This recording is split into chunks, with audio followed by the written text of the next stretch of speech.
Imagine a life without the internet. Imagine a life without phones, and imagine a life without tablets. The 80s.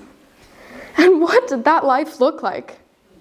Let's go back to 1983, when they had wham, fluorescent colored clothes, massive bows in your hair, and Cyndi Lauper singing on the cassette player.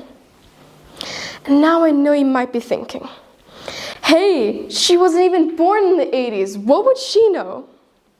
Well, my mom, she always talks to me about the exciting stories from her life in the 80s. And that's when I wanted to find out more. What made the 80s so remarkable? Hello, my name is Samardzic, and today I'll be taking you back 40 years to give you a taste of the 80s. Ready? Let's go. Now imagine this. It's your first day at school, and you meet a friend who you really like and want to meet up later. Remember, it's 1983, when we didn't have mobile phones. However, what we did have was usually one landline for the entire family. For the people who don't know what a landline is, it's a connection consisting of a wire running over land or underground to connect to the network. Unlike mobile phones today, which are connected by invisible radio waves traveling through the air, landlines had a lack of privacy. Someone on that same landline could be listening to your call. Like, imagine if your mom was listening to your conversation with your friend and you didn't even know it. Not only that, but how do you think our parents at that time exchanged numbers? Believe it or not, they used pen and paper to record the numbers, and then they'd wait by the phone expecting a call from them. And if you and your family were to move out, you would need to get a new landline, and the whole process would start again.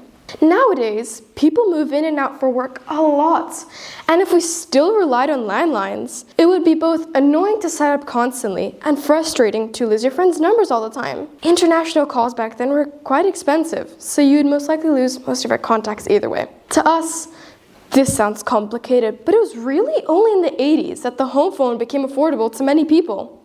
Before then, if there was an emergency and you needed to make a phone call, you would need to drive to the nearest phone box and pay with coins. Let's say you live in Beşiktaş and your friend lives in Zekeriyaköy, and you both decide that you guys want to meet up. So your parents get in the car and start driving. You need to use logic, common sense, and a thick book called the Street Directory, which was in almost every person's car. It was the book of directions, filled with maps and showed you how to get to your destination without GPS. But even with the Street Directory, you could get lost.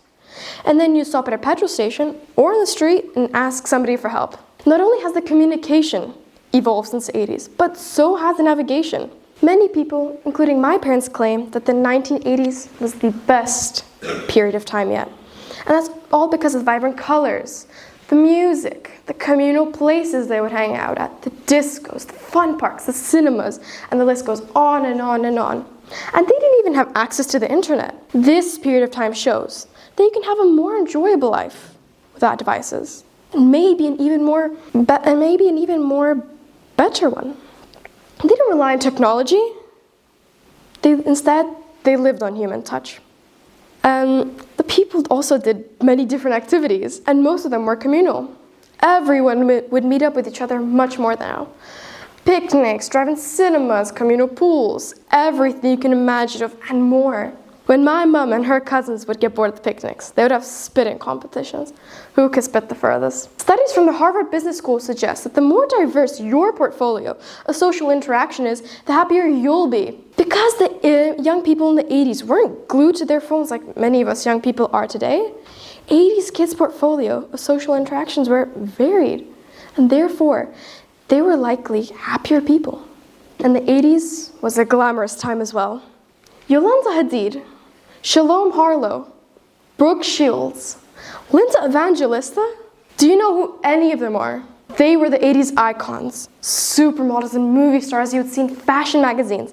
And yes, magazines you'd actually buy and turn the pages on real paper. Often swapping magazines with friends, some people would collect, cut out articles and hang them up on their bedroom walls. Supermodels back then changed pop culture forever.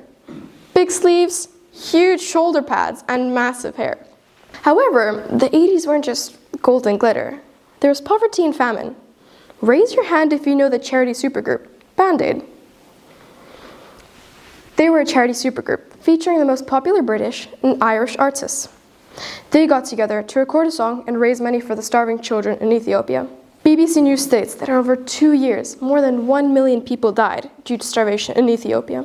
Do they know it's Christmas time at all? Feed the world. Let them know it's Christmas time. Feed the world. What this goes to show, however, is that in the 80s, there was a sense of global responsibility.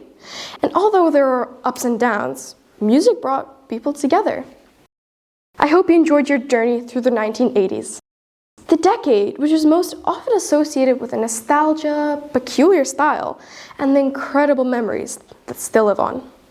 Next time you switch on Spotify, you too may be ready to embrace the culture of the 1980s. Thank you for listening.